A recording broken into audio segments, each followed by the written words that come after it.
quand il y a des petits à nourrir.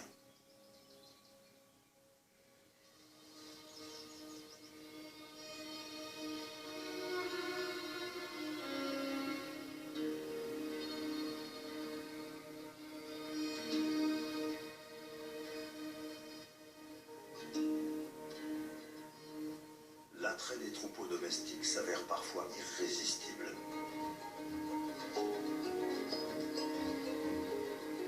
Ici, les loups se disputent l'espace avec les éleveurs et leurs bêtes.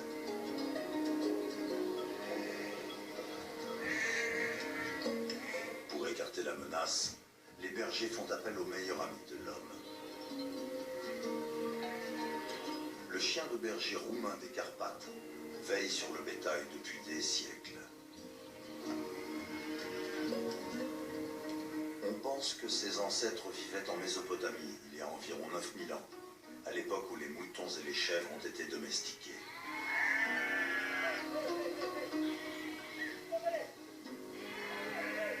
Cet animal robuste est capable de braver le climat rigoureux de la montagne.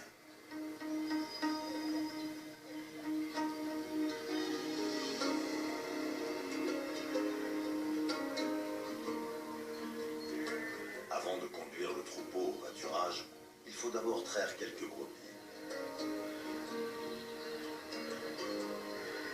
Comme jadis, le lait est tiré à la main.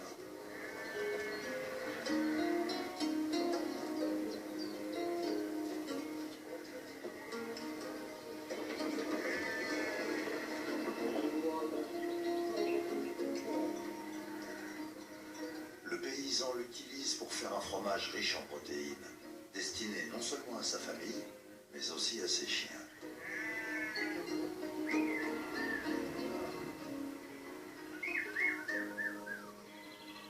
Dans cette région où la viande est un luxe, c'est un moyen économique de nourrir la troupe avant une dure journée de labeur.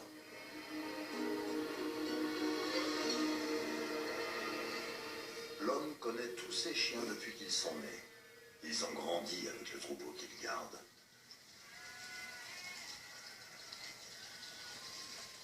Les chiens et les loups modernes descendent d'un ancêtre lupin commun qui aurait vécu il y a environ 27 000 ans.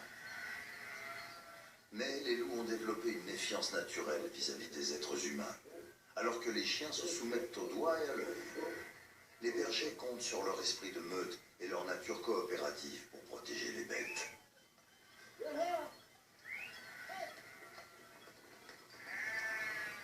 Ils s'apprêtent à passer quelques jours dans les hauts alpages pour profiter des pâturages d'été. C'est à ce moment-là que le troupeau est particulièrement vulnérable. À la fin de l'été, les attaques contre les brebis se multiplient. En représailles, les paysans tuent des loups.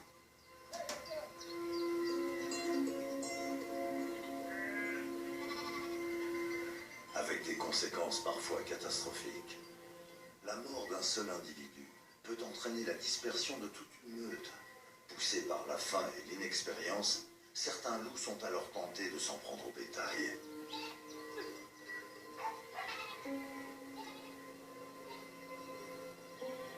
Les écologistes s'efforcent de rétablir le rôle traditionnel des chiens comme instrument dissuasif.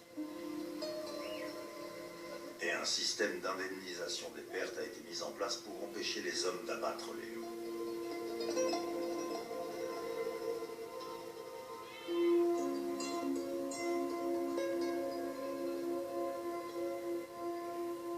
Après une longue journée d'ascension, la nuit tombe sur les Carpates.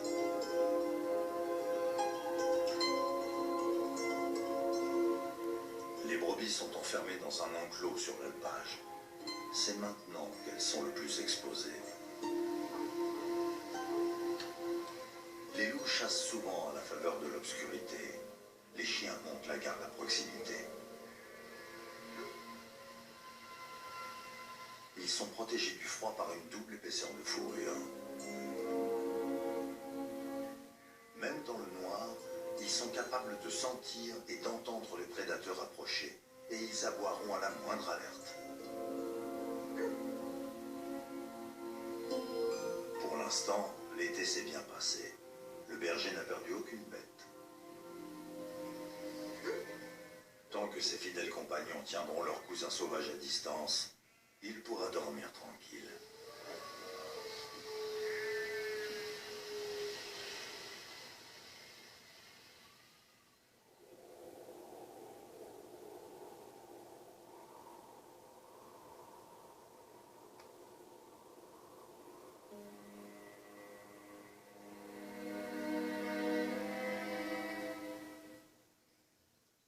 Outre les conflits avec ses voisins humains, la principale menace pour le loup vient de ses propres congénères. Aujourd'hui, les membres du clan sont en état d'alerte. Ils viennent de déceler la trace d'une intrusion ennemie sur leur territoire.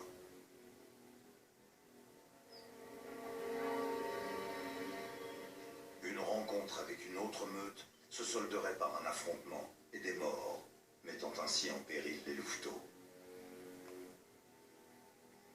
Le couple dominant rassemble le reste de la famille pour partir en reconnaissance. Il est temps de montrer aux intrus à qui ils ont affaire. Les jeunes n'ont plus besoin de téter leur mère aussi souvent. Elle les laisse derrière elle, sous la surveillance d'un gardien. Dans les Carpates, le territoire d'une meute peut couvrir de 80 à 300 km².